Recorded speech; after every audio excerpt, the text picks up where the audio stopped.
Good morning, dear students. Narrations part 4 we will do today. Part 4 narration. ये हमने करना आज। कल तक हमने किया है और डेली हमने कुछ पार्ट उसका रिवाइज भी किया है। आज भी वैसा ही करना चाहूँगा। जो ये चीज़ है ये आपकी हर जगह काम आती है, हर प्रकार के टेंस में काम आती है। और आज की जो वीडियो है सर्टेनली आपको बीच में इसको रोक करके जितने पॉइंट मैं बताता हूँ वो आपको खुद की बुक में, नोटबुक में, अपनी लैंग्वेज में उतारने होंगे। अदरवाइज आप इनको सही ढंग से नहीं समझ पाएंगे, क्योंकि टेंसेज से रिलेटेड जो है वो हम कर चुके हैं। अब सभी के सभी एक टाइपिकल फॉर्म के आएंगे जो हमारे नेक्स्ट 3 वीडियोज में और कंप्लीट हो जाते हैं। हमने इसको करना है। तो मैं आपको बताना चाहूँगा, पहले एक सिंपल टेंस लिखता हूँ।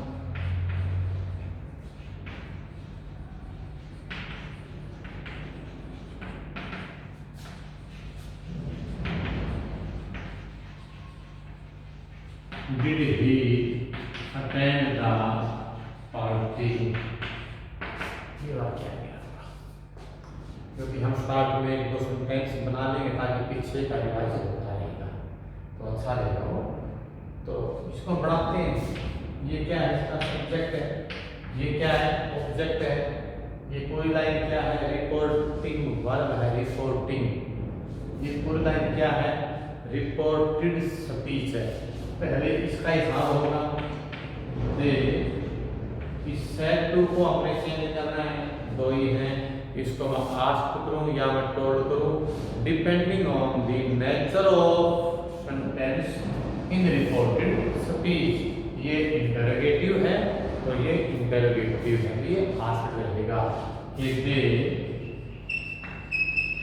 आस्क मी, कॉमा लगाया, इफ लगा दिया। इफ क्यों लगाया? क्योंकि इंटरोगेटिव है और WH फैमिली का नहीं है। साथ में रिवाइज हो जाएगा। यदि ये सिंपल सेंटेंस है तो हम दैट लगाते हैं, इंटरोगेटिव है तो इफ लगाते हैं। इंटरोगेटिव भी है और WH फैमिली का भी है तो हम उसमें कुछ लगाते हैं, क्योंकि WH फैमिली का जो वर्ड है that itself works as a linker, इन दोनों को कनेक्ट करता है। इसके बाद में कल वाली बात ही है, लास्ट बात है कि डू है तो हम उसको फर्स्ट फॉर्म बोलते हैं और डू को हटा देते हैं हम और उसकी जगह वर्ब की सेकंड फॉर्म कर देते हैं। ये डिड है तो डिड हट जाता है और हेड प्लस वर्ब की थर्ड फॉर्म बन जाता है। इतना ही खेल है। सभी टेंस चेंज होते हैं। कैसे चेंज होते हैं पिछली वीडियोज में आप अच्छे से समझ चुके हो। अब मेरे को डिड ही क्या है? थर्ड पर्सन है। मैंने जानबूझकर के थर्ड पर्सन लिया है क्योंकि बच्चों के दिमाग में ये होता है इसको चेंज करना ही करना है। ऐसा कुछ नहीं है। Third person never change. तो इफ ही, डिड को हटा देना है और ये मेन वर्ब है। मैं क्या बोलता हूँ? डिड को हटाओ और हेड प्लस वर्ब की थर्ड फॉर्म कर दीजिए। इफ ही, फिर आप हैड और फिर अटेंडेड द पार्टी। आगे क्या बोलेंगे? Did he attend the party yesterday, तो हम यस्टरडे का बनाते हैं द प्रीवियस डे। क्लियर? हर चीज को, जो चेंज होने वाली चीजें हैं, हर वर्ड को, हर चीज को उसके मुताबिक हमने चेंज करना है। अभी मैं आगे प्रोसीड करना चाहूंगा। इंपेरेटिव सेंटेंस के कैसे बनाते हैं? पहला मेरा वर्ड है इंपेरेटिव सेंटेंस के कैसे बनाते हैं। चलो मैं उनको 5, 7, 8 को मैं लिखता हूँ। जैसे वही बात है, he said to me, हमने वॉइस में किए थे। इंपेरेटिव के साथ में मैं वॉइस का चैप्टर भी साथ में आपका रिवाइज हो जाएगा। इंपेरेटिव का केवल कंप्लीट नहीं, ओनली इंपेरेटिव का। he said to me, इसके साथ में मैं 1 by 1 लिखता हूँ कि नंबर 1 इसके अंदर क्या आ सकता है। उसने ये कह दिया कि ओबे योर पेरेंट्स।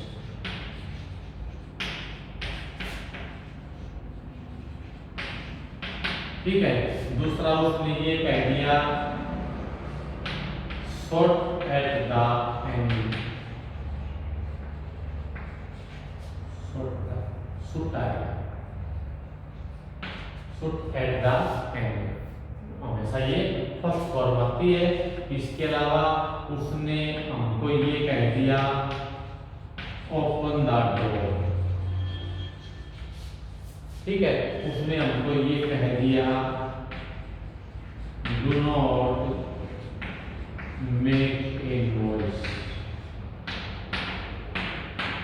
उसने हमको ये कह दिया please give me your pen, उसने ये आपके 4-5 तरह के सेंटेंस आते हैं। और बेटा मैं आपको बताना चाहूँगा कि पहला मेरा यही है कि मैंने आपको वॉइस में ये बताया था कि इंपेरेटिव सेंटेंस के वॉइस को चेंज कैसे कर सकते हैं। पहला क्वेश्चन है कि व्हाट आर इंपेरेटिव सेंटेंस, जिसमें सब्जेक्ट नहीं होता है, सेंटेंस स्टार्ट जस्ट वर्ब से होता है, ये पता नहीं होता कि ये बात किसको कही गई है और इसमें सब्जेक्ट कौन है, कहने वाला कौन है, सुनने वाला कौन है। न सब्जेक्ट होता है न ऑब्जेक्ट होता है, जस्ट वर्ब होता है और थोड़ा बहुत होता है ना। ओबे योर पेरेंट्स, वैसे तो यहाँ पर योर पेरेंट्स ये काम करता हो के रूप में, तो लेकिन ये नहीं बताया कि हम किसको कह रहे हैं, ठीक है ना। शूट एट द एनिमी, अब इसमें किसको कौन कह रहा है ये पता है। ओपन द डोर, इस टाइप के ये सभी इंपेरेटिव हैं। यदि बेटा ये वॉइस में आते थे तो मैंने कहा था कि इससे पहले हम ऐड करते हैं यू आर, कहीं हमने ऑलरेडी यूज किया, जहां दे दिया है, जैसे मान लिया इसके अंदर ये था, मैं एक सेंटेंस और लिख देता हूं कि ring the bell, ring the bell, तो you are ordered to ring the bell, ठीक है। यदि ये था ओबे योर पेरेंट्स, तो ये यू आर एडवाइज पूरा अपने पास से था, यू आर एडवाइज टू लगाया ओबे योर पेरेंट्स। बेटा मैं आपको ये वॉइस बता रहा हूँ क्योंकि ये बताने के बाद में मुझे ये बताने में 1 सेकंड भी नहीं लगनी है, आपको थोड़ा बताना है, तो क्यों नहीं इस बात में वॉइस भी रिपीट हो जाए। ओपन द डोर, इसमें न ऑर्डर है न एडवाइज है, सिंपल एक बात, तो यू आर आस्क्ड, हम लगाएंगे asked, you are asked to open the door. Shoot at the enemy, order है, you are ordered to shoot at the enemy. Please give me your pen, ये request है, you are requested to give me, to से जोड़ते हैं। और इसी प्रकार अब नरेशन के अंदर यहाँ तो हम यू आर के बाद में कुछ लगाते थे, यहाँ पर वो नहीं है, सब्जेक्ट ये रहेगा, ऑब्जेक्ट ये रहेगा, सेड टू का वैसे ही बनेगा जैसे वॉइस में बनता है, कहीं ऑर्डर बनेगा, कहीं रिक्वेस्टेड बनेगा, कहीं एडवाइस बनेगा, सो एंड सो। जैसे पहला वाक्य है, इसमें क्या बनेगा, ही ओबे योर पेरेंट्स, तो क्या है एडवाइज, ही एडवाइज मी, तो क्या बनेगा यहाँ सेड टू का इसमें बनेगा advise, he advise me to obey. लेकिन इसमें जो पर्सन्स हैं ये तो बेटा चेंज होते ही होते हैं, योर सेकंड पर्सन है, अकॉर्डिंग टू ऑब्जेक्ट बदलेगा, ऑब्जेक्ट मी है, ठीक है ना। तो मी कहां से आया था, आई माई, तो you are advise to obey, he advise me to obey my parents, you say your है, वैसा आई माई भी ऑब्जेक्टिव प्रोनाउन है तो ऑब्जेक्टिव प्रोनाउन ही रहेगा। नेक्स्ट इसमें शूट एट द एनिमी, ये क्या ऑर्डर है ना, ये हो जाएगा ही ऑर्डर्ड मी, टू से जोड़ा शूट एट द एनिमी, ये भी टू से जोड़ते हैं, योर का माई बनेगा बेटा, ठीक है। तीसरा ओपन द डोर, सिंपल बात है, छोटा आदमी बड़े को भी सिंपल वे में कह सकता है, समान दर्जे के आदमी भी कह सकते हैं, दो फ्रेंड भी आपस में कह सकते हैं ये, लेकिन हम इसको सिंपली केवल ऑर्डर्ड भी कह सकते हैं। यहाँ बनेगा you he asked me to open the door, इसका ये बनेगा। अगला है do not make a noise, वही है, वो इस वाला यू आर फॉरवर्ड। यदि फॉरवर्ड आ गया है तो डू नॉट हट जाता है। तो इसका ऐसे बनेगा ही फॉरवर्ड मी टू, ये हट जाएगा, मेक ए नॉइज। कहा गया डू नॉट, फॉरवर्ड पे आ गया, मना करना। ठीक है, अगला please give me your pen. Please का मतलब क्या है, रिक्वेस्ट करना होता है।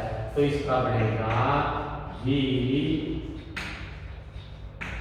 रिक्वेस्टेड मी टू, प्लीज हटेगा, give me, to give me का क्या बनेगा, फर्स्ट पर्सन है, ऑब्जेक्टिव है, first person according to subject. Subject क्या है, ही है, तो he is him, to give him. और यूर का क्या बनेगा, my pen.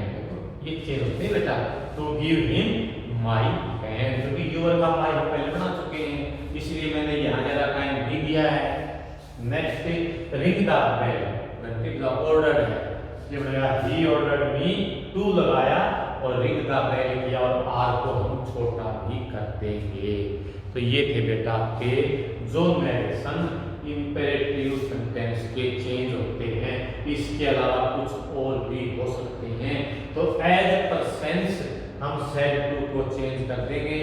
As per sense का मतलब है यहाँ से हमें क्या लगता है, इस वाक्य में, इस सेंटेंस में किसी को ऑर्डर दिया गया है, या इसमें किसी को मतलब एडवाइस किया गया है, या किसी से रिक्वेस्ट किया गया है, उसी हिसाब से हम सेड टू को चेंज कर देते हैं। और अभी दोनों को जोड़ने के लिए हम टू का यूज करते हैं। मैं दैट का, मैं इसका। इंपेरेटिव सेंटेंस में रिपोर्टिंग वर्ब और रिपोर्टेड स्पीच, इनको जोड़ने के लिए टू का यूज करते हैं। अब तक क्या पता, जल्दी आपके माइंड में ये बात नहीं भी आई हो, टू का यूज करते हैं। ठीक है बेटा, ये आपका हो क्या है, इंपेरेटिव सेंटेंस का। नेक्स्ट बेटा हम कर सकते हैं, ये बेटा तो अब नेक्स्ट करेंगे। ये बेटा बहुत अच्छी चीज है, बहुत अच्छी चीज है। पहले मैं इसको यहाँ पे लिखूंगा, ये आप दिमाग में रखना, कोई बात नहीं। नेक्स्ट चीज बेटा मैं ये कहना चाहता हूँ कि मस्ट को किस चीज में चेंज करते हैं। मस्ट को चेंज करना है, यदि रिपोर्टेड स्पीच में मस्ट आता है, जैसे हमने ये पहले भी पिज्जा मारा गया है, यहाँ पे पास है तो हमने वाजवर कर दिया, हैज है उसका हेड कर दिया। ठीक है, ये अलग बात है। अब क्वेश्चन ये है कि मस्ट को चेंज कैसे करते हैं। मस्ट को चेंज करने के नंबर एक, हम मस्ट को हैड टू में चेंज कर देते हैं, या हम मस्ट को हैड टू या हैव टू में चेंज कर देते हैं। नंबर तीन, हम मस्ट को विल हैव टू या शैल हैव टू में चेंज कर देते हैं। नंबर चार, हम इसको वुड हैव टू में चेंज करते हैं। तो बेटा मस्ट को हमें चार तरह से चेंज करना है, और चार तरह से चेंज कैसे करना है, मेरे एक्सपीरियंस से मैं कह सकता हूँ, यदि मैं एग्जांपल आपको बताऊंगा तो शायद आपको जल्दी समझ में आएगा और आप तुरंत उसको पकड़ जाएंगे। प्लीज बेटा बी वेरी अटेंटिव, ध्यान से देखना। देखता हूँ बेटा मैं आपको, जैसे he said, ठीक है, इसके बाद में आ गया you must go there। एक तो ये बात लिखा बेटा मैंने। अगला मैंने लिखा बेटा he says you must go there। बेटा दो है, एक दो। तीसरा बेटा और लिखता हूं ऐसा ही, he said you must go there tomorrow। लो ये आ गया। देखो इस टेंस में और इस टेंस में केवल क्या अंतर है, इसमें टुमारो एक्स्ट्रा है और सेम बिल्कुल है। समझा बेटा। नंबर 4 मैं ऊपर लिखता हूँ बेटा जानबूझ करके, he says you must go there tomorrow. बताइए मस्ट के 4 बनते हैं और मैंने 4 ये सेंटेंस आपके सामने लिखे हैं और चारों से आपको मीनिंग समझ में आ जाएगा। अब मैं दोबारा यहाँ आऊंगा बेटा, यदि पास्ट टेंस है, यदि यहाँ पे पास्ट 2 जगह है, ये पास्ट है और ये पास्ट है, ये सैड पास्ट है। यदि पास्ट है तो या तो इस पास्ट में क्या बनेगा, हैड टू बनेगा, या पास्ट में क्या बनेगा, वुड हैव, क्योंकि विल का वुड पास्ट होता है, हैज का हैड पास्ट होता है। क्लियर है बेटा। दूसरा, यदि प्रेजेंट है, प्रेजेंट PRE प्रेजेंट है, प्रेजेंट है तो हैज टू बनेगा, या विल हैव या शैल हैव टू बनेगा। अभी आप यही से देख लीजिए कहाँ पे क्या चीज है क्या नहीं है, क्योंकि विल का फ्यूचर में, विल का फ्यूचर पास्ट फ्यूचर जिसको हम बोलते हैं तो वो गुड हो जाता है। पहला सिंपल पास्ट है बेटा, तो ऐसा बनेगा ये यू बनेगा, he said that, क्योंकि said टू नहीं है, said ही रहेगा।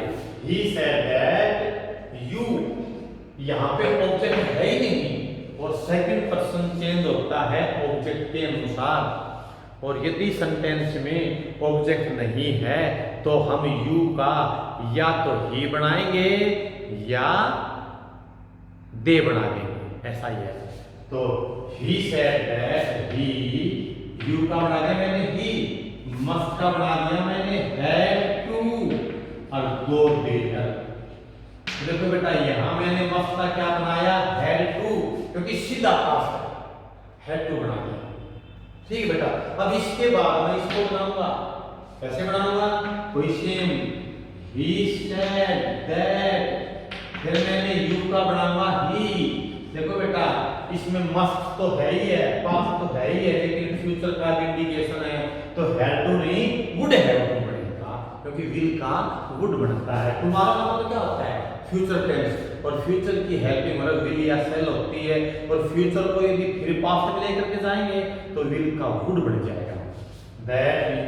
दैट ही, और ये आ जाएगा would have to go there, और टुमारो का बनेगा the next day, the next day, इसका ये बनेगा आपका। ये देखो बेटा दोनों किया है, एक किया है मैंने जब पास्ट लिखा है, जब यहाँ पे पास्ट है, ये पास्ट था, ये सैड पास्ट था, यहाँ बनाया मैंने हैड टू, यहाँ बनाया मैंने would have to, would have to केवल टुमारो देख करके बनाया।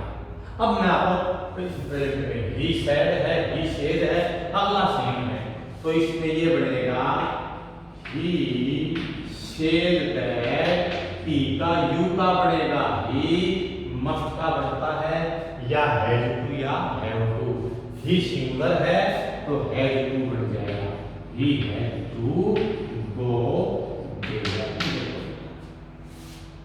ये फिर आ गया है, इसमें टुमारो भी है, प्रेजेंट भी है, इसमें विशेष था, तो ये बनेगा ही सेड दैट, यू का बनाया ही, मस्ट का मैं यहाँ क्या बनाऊंगा, मस्ट का प्रेजेंट में बनता है हैज टू या हैव टू, लेकिन साथ में फ्यूचर भी है तो विल हैव टू या शैल हैव टू, तो ये बनेगा that he will have to go there, और यहाँ मैं बेटा टुमारो ही छोड़ रहा हूँ, क्योंकि टुमारो का द नेक्स्ट डे केवल तब बनता है जब यहाँ पास्ट होता है, दिस का दैट भी तभी बनता है, यस्टरडे का द प्रीवियस डे भी तभी बनता है जब यहाँ पे पास्ट हो, यदि यहाँ पे प्रेजेंट है तो ये नहीं बनता है। तो बेटा आज का हमने क्या किया है आप समझ चुके होंगे, हमने एक इंपेरेटिव सेंटेंस किया है, दूसरा हमने मस्ट वाला किया है, ऐसे ही हम आगे भी करते रहेंगे। कल हमने नेक्स्ट टॉपिक में करना है लेटस वाला और लेट वाला, जो मस्ट की तरह काफी इंपॉर्टेंट है। मैं ये स्पष्ट कहना चाहूंगा, यदि पूरे नरेशन की बात की जाए तो इंपेरेटिव टेंस के अलावा दूसरे आप अपने क्या रहेंगे, मस्ट के, लेटस के, सिंपल लेट के और डू डिड आदि, इनके जो बनते हैं वो रहते हैं। Thank you, B continue.